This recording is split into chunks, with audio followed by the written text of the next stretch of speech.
है आपका सबसे एनर्जेटिक प्रेप सेशन में। Hello everyone. सोचो, इंडिया का कॉन्स्टिट्यूशन सिर्फ एक किताब नहीं है, ये एक लिविंग ब्रीथिंग सुपर हीरो है। बिल्कुल। लेकिन क्या कोई इसकी कोर आइडेंटिटी, इसकी सोल को बदल सकता है?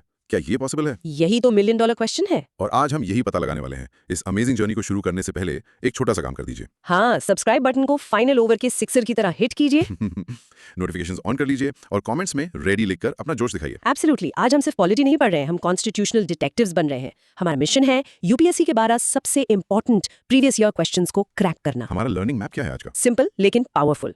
पहले हम टैकल करेंगे amendment of the constitution. The ultimate power struggle. फिर हम नेविगेट करेंगे सेंटर स्टेट रिलेशंस के ट्रिकी वाटर्स को, और आखिर में हम डिकोड करेंगे क्रिटिकल इमरजेंसी प्रोविजंस। हर सवाल का पूरा पोस्टमार्टम होगा। तो कॉफी ले आइए, फोकस कीजिए and let's begin. Amendment of the constitution. Okay team, पहला सवाल है 2013 से, और ये सीधा हमारे देश के पावर बैलेंस के हार्ट में जाता है। Ready? The question is, with reference to the Constitution of India, consider the following statements. 1. No high court shall have the jurisdiction to declare any central law to be constitutionally invalid. 2. An amendment to the Constitution of India cannot be called into question by the Supreme Court of India. Which of the statements given above is are correct? और options है A1 only, B2 only, C both 1 and 2, D neither 1 nor 2। Great question. तो इसका core concept क्या है? इसका core concept है judicial review. Simple शब्दों में ये हमारे कोर्ट्स की सुपर पावर है। हाई कोर्ट्स और सुप्रीम कोर्ट की। एग्जैक्टली ये पावर उन्हें अलाउ करती है कि वो पार्लियामेंट या स्टेट लेजिस्लेचर के बनाए किसी भी लॉ को या गवर्नमेंट के किसी भी एक्शन को एग्जामिन कर सकें और ये चेक कर सकें कि वो कॉन्स्टिट्यूशन के हिसाब से है या नहीं। बिल्कुल। और अगर कोई लॉ कॉन्स्टिट्यूशन के रूल्स को ब्रेक करता है तो कोर्ट उसे नल एंड वॉइड डिक्लेयर कर सकती है। एक फुटबॉल मैच के रेफरी की तरह। Perfect analogy. रेफरी जो ये इंश्योर करता है कि सब रूल से खेलें। ठीक है, तो इस कॉन्सेप्ट को स्टेटमेंट 1 पर अप्लाई करते हैं। No high court shall have the jurisdiction to declare any central law to be constitutionally invalid. ये तो ऐसा हुआ जैसे रेफरी से सेंट्रल गवर्नमेंट के मैच के लिए विसल छीन लियो। सही बात है। तो क्या ये स्टेटमेंट सही है? ये क्लासिक ट्रैप है और फॉर अ शॉर्ट पीरियड ये सच था। सच में? कब? इमरजेंसी के दौरान 42nd अमेंडमेंट एक्ट ऑफ 1976 ने आर्टिकल 228A इंट्रोड्यूस किया था, जो बिल्कुल यही कहता था कि हाई कोर्ट सेंट्रल लॉ को इनवैलिड नहीं कह सकती। हाँ, आइडिया था इस पावर को सिर्फ सुप्रीम कोर्ट तक सेंट्रलाइज करना, लेकिन इससे जुडिशरी की पावर पर एक बहुत बड़ा ब्लो माना गया। तो फिर क्या हुआ? जैसे ही पॉलिटिकल सिचुएशन बदली, 43rd अमेंडमेंट एक्ट ऑफ 1977 पास हुआ। और उसका मेन काम ही आर्टिकल 228A को रिपील करना था। उसने हाई कोर्ट्स को जुडिशियल रिव्यू की पावर वापस दे दी। अच्छा, तो आज के टाइम में स्टेटमेंट 1 बिल्कुल गलत है? Absolutely incorrect. Okay, statement 1 out. Now for statement 2। An amendment to the Constitution of India cannot be called into question by the Supreme Court of India. ये तो और भी एक्सट्रीम लगता है। हाँ, मतलब पार्लियामेंट कोई भी रूल बदल दे और सुप्रीम कोर्ट कुछ नहीं कर सकता। प्रिसाइजली। और यहीं पर इंडियन कॉन्स्टिट्यूशनल लॉ का सबसे इंपॉर्टेंट केस आता है। कौन सा? The Kesavananda Bharati case of 1973। ये एक लैंडमार्क केस है, इसे हमेशा याद रखना। ठीक है। इस केस में सुप्रीम कोर्ट ने रेवोल्यूशनरी बेसिक स्ट्रक्चर डॉक्ट्रिन को इंट्रोड्यूस किया।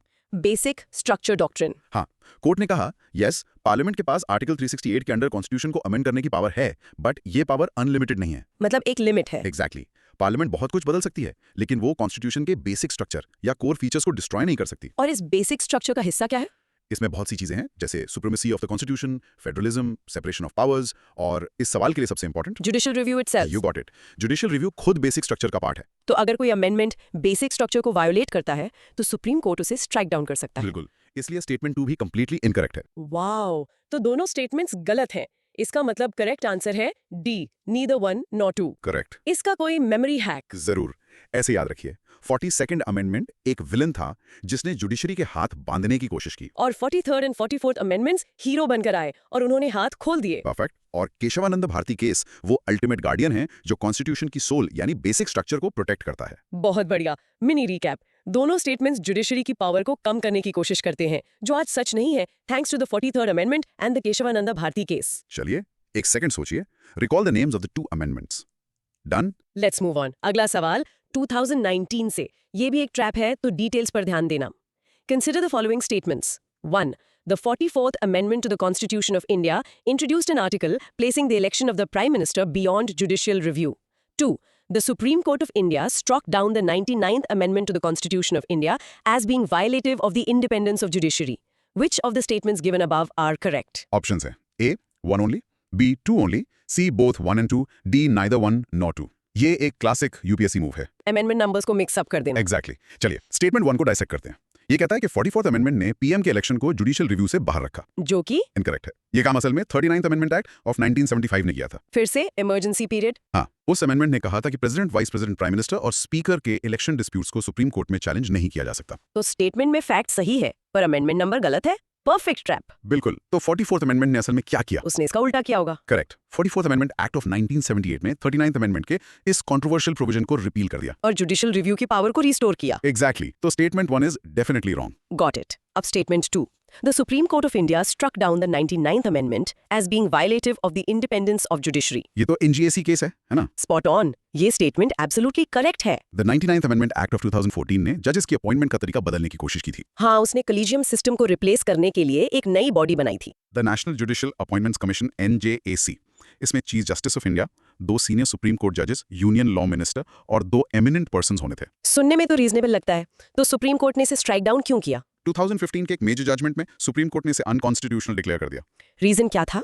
रीजनिंग ये थी कि लॉ मिनिस्टर, जो एग्जीक्यूटिव का मेंबर है, और एमिनेंट पर्सन्स, जिन्हें एक कमेटी सेलेक्ट करती जिसमें PM भी होते, का प्रेजेंस जुडिशियल अपॉइंटमेंट्स में एग्जीक्यूटिव इंटरफेरेंस है।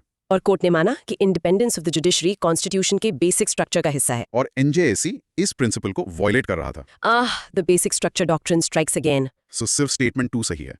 मतलब आंसर है B, 2 ओनली। इसका मेमोरी हैक क्या होगा? इसे एक स्टोरी की तरह याद रखो। 39th अमेंडमेंट ने पावर छीन ली, 44th अमेंडमेंट ने पावर वापस दे दी। 39th took, 44th gave back. And the 99th amendment NJAC को बेसिक स्ट्रक्चर के गार्डियन ने नॉकआउट कर दिया। Cool. Mini recap. स्टेटमेंट 1 एक ट्रैप था जिसमें अमेंडमेंट नंबर गलत था। स्टेटमेंट 2 NJAC केस के बारे में एक फेमस और करेक्ट फैक्ट है। चलिए अगले सवाल पर। अब 2023 का एक सवाल, ये थोड़ा कंसेप्चुअल है। In India, which one of the following constitutional amendments was widely believed to be enacted to overcome the judicial interpretations of the fundamental rights? Options: A, First Amendment; B, 42nd Amendment; C, 44th Amendment; D, 86th Amendment. ये एक क्यों वाला सवाल है। एक amendment के पीछे की मोटिवेशन पूछ रहा है। बिल्कुल।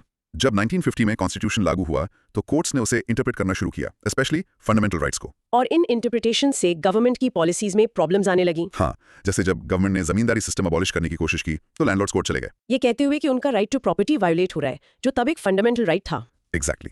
सिमिलरली कोर्ट्स ने फ्रीडम ऑफ स्पीच को बहुत ब्रॉडली इंटरप्रेट किया। तो गवर्नमेंट को इन जुडिशियल हर्डल्स के बावजूद अपनी पॉलिसीज इंप्लीमेंट करने के लिए एक रास्ता चाहिए था। और वो रास्ता था अमेंडमेंट। तो कौन सा अमेंडमेंट इसका डायरेक्ट रिस्पॉन्स था? The very first amendment act of 1951। Correct. Option A is the right answer. ये अमेंडमेंट बहुत जल्दी कॉन्स्टिट्यूशन लागू होने के सिर्फ 1 साल बाद ही ले आया गया था। इसके मेन रीजंस क्या थे? 3 मेन रीजंस थे। 1, लैंड रिफॉर्म लॉज को प्रोटेक्ट करना कोर्ट चैलेंजेस से। 2, freedom of speech and expression पर रीजनेबल रिस्ट्रिक्शंस लगाना on grounds like public order. And 3, backward classes के लिए स्पेशल प्रोविजंस जैसे रिजर्वेशंस को वैलिडेट करना। तो ये तीनों ही जुडिशियल इंटरप्रिटेशंस को ओवरकम करने के लिए थे। एग्जैक्ट।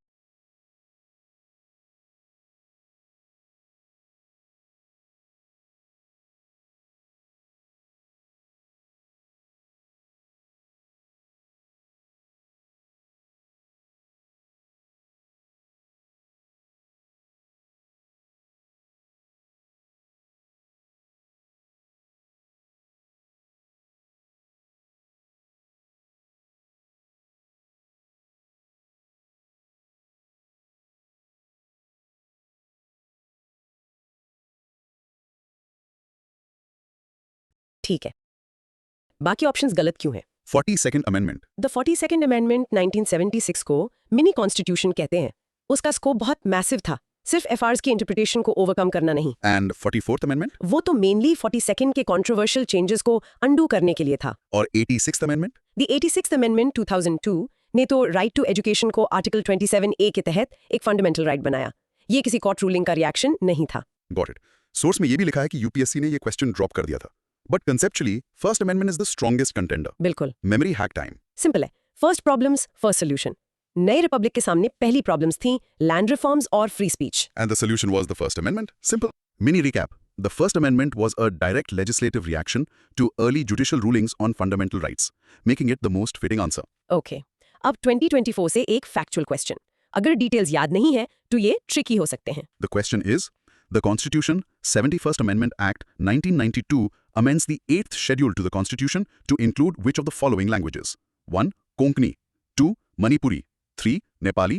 4. Maithili. और कोड्स हैं A 1, 2 and 3, B 1, 2 and 4, C 1, 3 and 4, D 2, 3 and 4। ये सीधा आपकी मेमोरी टेस्ट कर रहा है 8th शेड्यूल पर, जो इंडिया की ऑफिशियली रिकॉग्नाइज्ड लैंग्वेजेस की लिस्ट है। ओरिजिनली 1950 में इसमें 14 लैंग्वेजेस थी। हाँ, और अब 22 है, तो टाइम के साथ लैंग्वेजेस ऐड की गई। ये सवाल है 71st अमेंडमेंट ऑफ 1992 के बारे में। इस अमेंडमेंट ने कितनी लैंग्वेजेस ऐड की थी? इसने 3 लैंग्वेजेस ऐड की थी। वो थी कोंकणी, मणिपुरी and Nepali. तो स्टेटमेंट्स 1, 2 और 3 करेक्ट हैं, मतलब मैथिली इस अमेंडमेंट का हिस्सा नहीं थी। Correct. तो ये इंपॉर्टेंट पेरिफेरल नॉलेज है। मैथिली कब ऐड हुई? Excellent question. मैथिली काफी बाद में 92nd Amendment Act of 2003 के थ्रू ऐड हुई। अच्छा, उस अमेंडमेंट ने एक साथ 4 लैंग्वेजेस ऐड की थी, बोडो, डोगरी, मैथिली एंड संथाली। जिसे BDMS एक्रोनिम से याद रखते हैं। करेक्ट। इसके बाद टोटल लैंग्वेजेस 22 हो गई। परफेक्ट। तो 71st अमेंडमेंट के लिए करेक्ट कॉम्बिनेशन है 1, 2 एंड 3, मतलब आंसर है ए। हाँ, इसके लिए तो मेमोरी हैक चाहिए ही चाहिए। इसके लिए एक बहुत फेमस निमोनिक है। 71st अमेंडमेंट के लिए बस नमक शब्द याद रखिए। नमक? हाँ, ना फॉर नेपाली, मा फॉर मणिपुरी एंड के फॉर कोंकणी। नमक, ब्रिलियंट, ये तो कभी नहीं भूलेंगे। है ना cool? Mini recap, the 71st amendment added Namak, Nepali, Manipuri, Konkani to the 8th schedule. Mathli was added later with the 92nd amendment. एक बार 92nd अमेंडमेंट की चारों लैंग्वेजेस रिकॉल कीजिए। BDMS। Got it. Got it. Let's go. अगला सवाल amendment की power पर ही है, बहुत fundamental question. As per Article 368 of the Constitution of India, the Parliament may amend any provision of the Constitution by way of 1. Addition, 2. Variation, 3. Repeal. Select the correct answer using the code given below. Options: A 1 and 2 only, B 2 and 3 only, C 1 and 3 only, D 1, 2 and 3. इसका जवाब सीधा constitution में ही है। The exact wording of Article 368(1). यही article parliament को constituent power देता है ना? बिल्कुल, कॉन्स्टिट्यूशन को अमेंड करने की पावर। और आर्टिकल बहुत स्पेसिफिक है कि ये अमेंडमेंट कैसे किया जा सकता है। क्या कहता है article? It says, Parliament may, in exercise of its constituent power, amend by way of addition, variation or repeal any provision of this constitution. Wow, तो कॉन्स्टिट्यूशन में लिटरली ये तीनों वर्ड्स यूज हुए हैं। Exactly. इसमें कोई इंटरप्रिटेशन की गुंजाइश ही नहीं है। इनको क्विकली डिफाइन कर सकते हैं? Sure. Addition मतलब कुछ नया जोड़ना, जैसे कोई नया फंडामेंटल राइट। वेरिएशन मतलब किसी एग्जिस्टिंग प्रोविजन को मॉडिफाई या चेंज करना, जैसे जजेस की रिटायरमेंट एज बदलना। और रिपील मतलब किसी प्रोविजन को पूरी तरह से हटा देना, जैसे राइट टू प्रॉपर्टी को as a fundamental right repeal किया गया था। तो पार्लियामेंट के पास ये तीनों पावर्स है? Yes. तो तीनों स्टेटमेंट्स करेक्ट है, मतलब राइट आंसर है डी 1, 2 एंड 3। Correct. इसका एक super simple memory hack, constitution को एक वर्ड डॉक्यूमेंट की तरह सोचो। अच्छा। आप उसमें नया टेक्स्ट ऐड कर सकते हो, एग्जिस्टिंग टेक्स्ट को वेरी कर सकते हो और पुराने टेक्स्ट को रिपील कर सकते हो। AVR, Parliament has full editing rights. Perfect analogy. So the mini recap is, Article 368 Parliament को कॉन्स्टिट्यूशन को अमेंड करने के 3 तरीके देता है: addition, variation and repeal. But subject to the basic structure doctrine. Always. Alright, अब एक बहुत रीसेंट और इंपॉर्टेंट अमेंडमेंट पर सवाल देखते हैं। ये नारी शक्ति वंदन अधिनियम पर है। Consider the following statements regarding Nari Shakti Vandan Adhiniyam. 1. Provisions will come into effect from the 18th Lok Sabha. 2. This will be in force for 15 years after becoming an act. 3. There are provisions for the reservation of seats for scheduled caste women within the quota reserved for the scheduled castes. Which of the statements given above are correct? Options: A 1, 2 and 3, B 1 and 2 only, C 2 and 3 only, D 1 and 3 only. ये है 106th Amendment Act of 2023, जिसे Women's Reservation Act भी कहते हैं। इसका M है लोकसभा और state assemblies में विमेन के लिए 1/3 सीट्स रिजर्व करना। करेक्ट।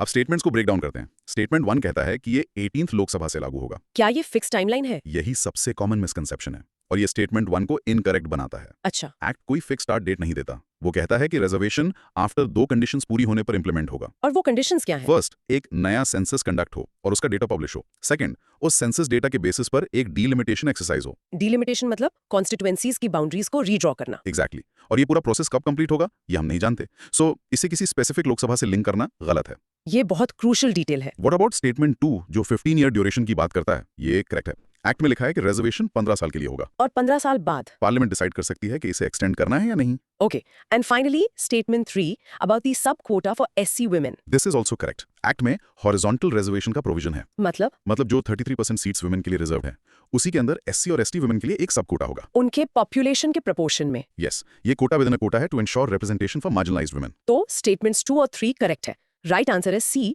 2 and 3 only. करेक्ट। इसका मेमोरी हैक कैसे बनाए? ऐसे याद रखिए, start date is linked to census plus delimitation, so it's not fixed.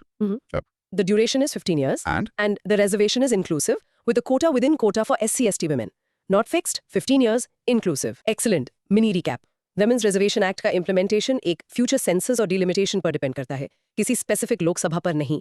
The 15-year duration and ST/ST sub-quota are correct provisions. Phew, ये पहला सेक्शन काफी इंटेंस था। हमने पार्लियामेंट और जुडिशरी के बीच का एपिक टग ऑफ वॉर देखा। अब चलिए देखते हैं कि सेंटर और स्टेट्स के बीच पावर कैसे बैलेंस्ड है। Centre state relations. इस सेक्शन में हमारा पहला सवाल 2016 से है और ये एक बहुत स्पेशल पावर के बारे में है।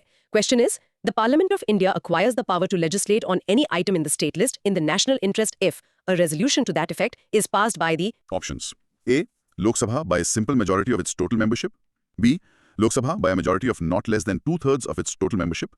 C. Rajya Sabha by a simple majority of its total membership. D. Rajya Sabha by a majority of not less than 2/3 of its members present and voting. ये क्वेश्चन इंडियन फेडरलिज्म के एक की feature से deal करता है। बिल्कुल। हम जानते हैं कि 7th शेड्यूल में 3 लिस्ट्स हैं, union list, state list and concurrent list. Normally parliament state list को टच नहीं कर सकती। करेक्ट। बट आर्टिकल 249 एक क्रूशियल एक्सेप्शन है। और ये स्पेशल पावर पार्लियामेंट के किस हाउस को मिलती है और क्यों? ये स्पेशल पावर एक्सक्लूसिवली राज्यसभा को दी गई है। क्यों? क्योंकि राज्यसभा काउंसिल ऑफ स्टेट्स है, वो स्टेट्स के इंटरेस्ट्स को सेंट्रल लेवल पर रिप्रेजेंट करती है।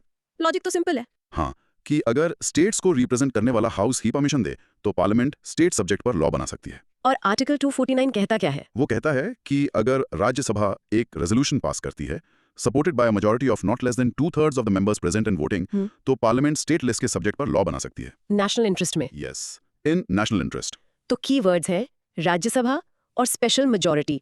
ये सीधा ऑप्शन डी की तरफ पॉइंट करता है। करेक्ट। इस प्रोसेस को इनिशिएट करने में लोकसभा का कोई रोल नहीं है। ऐसा रेजोल्यूशन 1 साल के लिए वैलिड रहता है और इसे रिन्यू भी किया जा सकता है। So option D is the perfect answer. इसका मेमोरी हैक, राज्यसभा को गार्डियन ऑफ द स्टेट्स की तरह सोचो। स्टेट्स की पावर लेने के लिए गार्डियन की स्पेशल परमिशन लगेगी। With a strong vote, 2/3 present and voting. Got it. Mini recap. Parliament को स्टेट सब्जेक्ट पर लेजिस्लेट करने के लिए राज्यसभा को 2/3 मेजॉरिटी प्रेजेंट एंड वोटिंग से रेजोल्यूशन पास करना होता है एज पर आर्टिकल 249। अगला सवाल 2019 से गवर्नर के कंट्रोवर्शियल रोल के बारे में। Which one of the following suggested that the governor should be an eminent person from outside the state and should be a detached figure without intense political links or should not have taken part in politics in the recent past? Options: A. First Administrative Reforms Commission 1966, B. Raja Mannar Committee 1969, C. Sarkaria Commission 1983, D. National Commission to Review the Working of the Constitution 2000। Governor का office centre और states के बीच हमेशा से एक friction point रहा है। और इस सवाल में कमीशंस की रिकमेंडेशंस के बारे में पूछा गया है। यस, और क्वेश्चन में जो रिकमेंडेशंस मेंशन की गई हैं वो सरकारिया कमीशन की हॉलमार्क सजेशंस हैं। सो सी इज द करेक्ट आंसर। बिल्कुल। सरकारिया कमीशन को 1983 में सेंटर स्टेट रिलेशंस को रिव्यू करने के लिए ही बनाया गया था। सरकारिया कमीशन ने एग्जैक्टली क्या कहा था? क्वेश्चन में जो लैंग्वेज है वो ऑलमोस्ट डायरेक्ट कोट है रिपोर्ट से। की रिकमेंडेशंस थी: number 1 he should be an eminent person, 2 he must be from outside the state, okay 3 he should be a detached figure and not too connected with local politics, and 4 he should not have taken part in politics in the recent past. गोल था एक impartial constitutional head ensure करना। Exactly, not just an agent of the central government. ठीक है, peripheral knowledge के लिए बाकी committees के बारे में भी बता दीजिए। द राजा मन्नार कमेटी बी को तमिलनाडु गवर्नमेंट ने बनाया था। ये स्टेट ऑटोनॉमी के स्ट्रॉन्ग फेवर में थी और इसने गवर्नर की पोस्ट अबॉलिश करने तक का सजेशन दिया था। और फर्स्ट एआरसी? फर्स्ट एआरसी ने भी रिकमेंडेशंस दी थी, बट ये स्पेसिफिक वर्डिंग सरकारिया कमीशन से ही एसोसिएटेड है। तो इसका memory hack? Sarkaria equal to सरकारी बैलेंस। सरकारिया कमीशन ने सरकारी एडवाइस दी कि एक बैलेंस नॉन पॉलिटिकल और इम्पार्शियल गवर्नर कैसे बनाया जाए। Great way to link it. Mini recap, एक impartial non political governor from outside the state की रिकमेंडेशन सरकारिया कमीशन की सिग्नेचर सजेशन है। वापस लेजिस्लेटिव लिस्ट पर आते हैं 2024 के एक सवाल के साथ। Which one of the following statements is correct as per the Constitution of India? Options: A. Interstate trade and commerce is a state subject under the state list. B. Interstate migration is a state subject under the state list. C. Interstate quarantine is a union subject under the union list. D.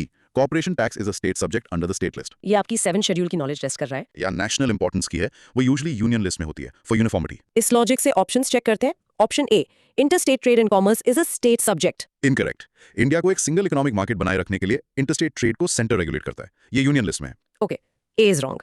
Option B, interstate migration is a state subject. ये भी incorrect है। Union list की entry 81 में interstate migration clearly mentioned है। So also union subject. Option C, interstate quarantine is a union subject under the union list. This one is correct. वही entry 81 जो migration cover करती है, interstate quarantine भी cover करती है। मतलब सेंटर यूनिफॉर्म रूल्स बना सकता है डिजीजेस को एक स्टेट से दूसरे स्टेट में फैलने से रोकने के लिए। एग्जैक्टली तो सी हमारा आंसर है। Just to be 100% sure option D भी देख लेते हैं।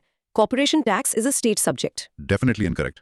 कॉर्पोरेशन टैक्स कंपनीज की इनकम पर टैक्स होता है and it's one of the biggest revenue sources for the central government. ये यूनियन लिस्ट की एंट्री 85 में है। करेक्ट। स्टेट गवर्नमेंट्स ये टैक्स नहीं लगा सकती। तो C is the confirmed winner. इसका मेमोरी हैक सिंपल लॉजिक ही है। अगर कोई चीज इंटरस्टेट है या उसका नेशन वाइड इंपैक्ट है तो वो यूनिफॉर्मिटी के लिए यूनियन लिस्ट में होगी। परफेक्ट। मिनी रिकैप, दिए गए ऑप्शंस में से सिर्फ इंटरस्टेट क्वारंटीन का यूनियन सब्जेक्ट होना as per the 7th schedule एक करेक्ट स्टेटमेंट है। इस सेक्शन का आखिरी सवाल दोस्तों एक स्पेसिफिक रीजनल बॉडी के बारे में है। द नॉर्थ ईस्टर्न काउंसिल या NEC was established by the Northeastern Council Act 1971. Subsequent to the amendment of NEC Act in 2002, the council comprises which of the following members? 1. Governors of the constituent state. 2. Chief ministers of the constituent state. 3. 3 members to be nominated by the President of India. 4. The Home Minister of India. Select the correct answer using the code given below. Options: A 1, 2 and 3 only, B 1, 3 and 4 only, C 2 and 4 only, D 1, 2, 3 and 4। The Northeastern Council या NEC north east के 8 states के development के लिए एक बहुत important body है। सवाल 2002 के अमेंडमेंट के बाद की कॉम्पोजिशन पर है। करेक्ट। तो अमेंडेड एक्ट के according The governors of the member states are members, so statement 1 is correct. The chief ministers of the member states are also members, so statement 2 is correct. And 3 members are nominated by the President of India, so statement 3 is also correct. Okay, तो 1, 2 and 3 तो है. But what about statement 4, the home minister? ये tricky part है. Exactly. यहाँ पर ध्यान से पढ़ना जरूरी है. The Union Home Minister is the ex officio chairman of the NEC. लेकिन सवाल पूछ रहा है कि काउंसिल में मेंबर्स कौन है? Precisely. Members की specific list में governors, CMs और 3 nominees आते हैं. Chairman head है, but he isn't listed as a member in the same category. तो इस टेक्निकलिटी के बेस पर हम स्टेटमेंट 4 को मेंबर्स की लिस्ट में इंक्लूड नहीं करेंगे. Yes. So the correct option is option A, 1, 2 and 3 only. इसका मेमोरी हैक? NEC की composition को एक टीम की तरह सोचो. टीम में है state representatives, governors plus CMs and central oversight, 3 president's nominees. और होम मिनिस्टर टीम के कोच या कैप्टन, चेयरमैन है. Who leads the team but isn't just one of the players. Love that analogy. Mini recap. 2002 के amendment के बाद NEC की membership में any states के governors and CMs plus 3 presidential nominees शामिल हैं. The Home Minister is the chairman, not technically a member. चलिए हमने पावर के ट्रिकी बैलेंस को नेविगेट कर लिया. अब फाइनल सेक्शन की तरफ बढ़ते हैं. What happens when things go wrong? It's time for emergency provisions. Emergency provisions. First up, a question from 2017 on the infamous President's Rule. Question is, which of the following are not necessarily the consequences of the proclamation of the President's Rule in a state? 1. Dissolution of the State Legislative Assembly. 2. Removal of the Council of Ministers in the state. 3. Dissolution of the local bodies. Select the correct answer using the code given below. Options. A. 1 and 2 only. B. 1 and 3 only. C. 2 and 3 only. D. 1, 2 and 3. यहाँ पर keyword है not necessarily. हाँ, मतलब वो चीजें जो presidents rule लगने पर हमेशा नहीं होती हैं. The concept here is Article 356. Okay, consequences analyze करते हैं. Statement 1. Dissolution of the State Legislative Assembly. क्या ये जरूरी है? नहीं, ये नॉट नेसेसरी है. जब प्रेसिडेंट्स रूल लगता है तो प्रेसिडेंट स्टेट असेंबली को सस्पेंड भी कर सकते हैं या डिसॉल्व भी. सस्पेंशन में MLAs अपनी सीट नहीं खोते. करेक्ट. असेंबली बस फंक्शन नहीं करती. डिसोल्यूशन फाइनल स्टेप होता है. So dissolution is not a necessary consequence. तो 1 हमारी नॉट नेसेसरी लिस्ट में है. Statement 2. Removal of the council of ministers in the state. This is a necessary consequence. ये हमेशा होता है. अच्छा. प्रेसिडेंट्स रूल का पॉइंट यही है कि स्टेट की एग्जीक्यूटिव पावर सेंटर ले लेता है. ये तब तक नहीं हो सकता जब तक स्टेट की काउंसिल ऑफ मिनिस्टर्स पावर में है. तो उन्हें इमीडिएटली डिसमिस कर दिया जाता है. Yes. And finally statement 3. Dissolution of the local bodies. This is also not a necessary consequence. President's rule state level government को affect करता है. Local self-governing bodies जैसे पंचायत और म्यूनिसिपैलिटीज पर इसका डायरेक्ट इम्पैक्ट नहीं होता. करेक्ट. वो अपना काम करती रहती हैं. तो जो चीजें नेसेसरीली नहीं होती वो है स्टेटमेंट 1 और 3. करेक्ट आंसर है B, 1 and 3 only. Absolutely. Memory hack. Presidents rule को स्टेट के मेन ऑफिस गवर्नमेंट का टेक ओवर समझो. पूरे बिल्डिंग जिसमें लोकल बॉडीज भी हैं का नहीं. और टेक ओवर करते समय आप कॉन्फ्रेंस रूम को लॉक या सस्पेंड भी कर सकते हो. या डिमोलिश या डिसॉल्व भी. Locking is often the first step. Perfect. Mini recap. During President's rule, the state's Council of Ministers is always removed. However, the Assembly might only be suspended and local bodies are not affected. और अब आज का आखिरी सवाल 2018 से. ये भी article 356 पर है. If the President of India exercises his power as provided under Article 356 of the Constitution of a particular state, then Options. A. The Assembly of the state is automatically dissolved. B. The powers of the legislature of that state shall be exercisable by or under the authority of the Parliament. C. Article 19 is suspended in that state. D. The President can make laws relating to that state. पिछले question की knowledge से options eliminate करते हैं. Option ए कहता है the assembly is automatically dissolved. हमने अभी establish किया कि ये इनकरेक्ट है. ऑटोमेटिकली वर्ड इसे डिफिनिटिवली रॉन्ग बनाता है. Correct. A is out. Option B. The powers of the legislature shall be exercisable by parliament. ये तो सही लग रहा है. This is absolutely correct. जब स्टेट असेंबली फंक्शन नहीं कर रही तो स्टेट के लिए लॉज कौन बनाएगा? पार्लियामेंट. यस, कॉन्स्टिट्यूशन कहता है कि ये पावर पार्लियामेंट ऑफ इंडिया को ट्रांसफर हो जाती है. पार्लियामेंट स्टेट बजट भी पास करती है. तो ये हमारा आंसर है. But let's check the other two for peripheral knowledge. Option C. Article 19 is suspended in that state. This is incorrect. ये एक बहुत इंपॉर्टेंट डिस्टिंक्शन है. फंडामेंटल राइट्स का suspension national emergency under article 352 के दौरान होता है. प्रेसिडेंट्स रूल अंडर आर्टिकल 356 के दौरान नहीं. इन दोनों को कभी कंफ्यूज मत करना. Great point. And finally, option D. The president can make laws relating to that state. ये ट्रिकी है बट ऑप्शन बी से लेस एक्यूरेट है. Primary law making authority parliament को मिलती है. President ordinances issue कर सकते हैं. लेकिन वो भी तब जब पार्लियामेंट सेशन में ना हो. So option B is the best and most accurate answer. The clear winner is B. Final memory hack. तो आर्टिकल 356 ये सिंपल ट्रांसफर ऑफ पावर याद रखिए. स्टेट की L यानी लेजिस्लेटिव पावर जाती है P के पास और स्टेट की E यानी एग्जीक्यूटिव पावर जाती है P के पास. L to P, E to P. Got it. Mini recap. Under President's rule, states' legislative powers transfer to Parliament, Assembly dissolution is not automatic, and fundamental rights are not suspended. And that is a wrap. हमारे 12 question marathon का। What an incredible session. Absolutely. हमने constitution के कुछ सबसे complex areas को travel किया है। एक सुपर क्विक फाइनल रिकैप करते हैं। शो ऑन अमेंडमेंट्स, हमने पार्लियामेंट और सुप्रीम कोर्ट के बीच का टग ऑफ वॉर देखा, जिसमें basic structure doctrine ultimate referee है। हमने फर्स्ट, 44th, 71st, 99th और 106 अमेंडमेंट्स के की फैक्ट्स भी सीखे। ऑन सेंटर स्टेट रिलेशंस, हमने आर्टिकल 249 के तहत राज्यसभा की स्पेशल पावर को समझा, सरकारिया कमीशन के इम्पार्शियल गवर्नर का विजन देखा और 7th शेड्यूल का डिवीजन ऑफ पावर्स भी। ऑन इमरजेंसी प्रोविजंस, हमने क्लैरिफाई किया कि प्रेसिडेंट्स रूल में स्टेट मिनिस्ट्री डिसमिस होती है, लॉ मेकिंग पावर पार्लियामेंट को जाती है, बट असेंबली डिसॉल्व होना जरूरी नहीं है। और फंडामेंटल राइट्स अफेक्ट नहीं होते। A fantastic summary. इन सभी टॉपिक्स में कॉमन थ्रेड है checks and balances. Perfectly put. अब जाने से पहले एक फाइनल थॉट। ओके, हमने सीखा कि बेसिक स्ट्रक्चर डॉक्ट्रिन, जो पार्लियामेंट की अमेंडिंग पावर पर सबसे बड़ा चेक है, वो कॉन्स्टिट्यूशन में कहीं लिखा नहीं है। उसे जुडिशरी ने इंटरप्रिटेशन के थ्रू क्रिएट किया है। तो सवाल ये है, क्या ये अनइलेक्टेड जुडिशरी को इलेक्टेड पार्लियामेंट के ऊपर फाइनल से देता है? Is it a necessary safeguard और judicial overreach? A profound question to end with. इसके बारे में सोचिएगा जरूर। अगर आपको आज का ये डीप एनालिसिस पसंद आया तो चैनल को सब्सक्राइब करना मत भूलिएगा। लाइक बटन स्मैश कीजिए और इसे हर एस्पिरेंट के साथ शेयर कीजिए। आपके कमेंट्स हमारा फ्यूल है। हम जल्द ही एक और डीप डाइव के साथ वापस आएंगे। तब तक कीप लर्निंग, कीप ग्रोइंग। जय हिंद।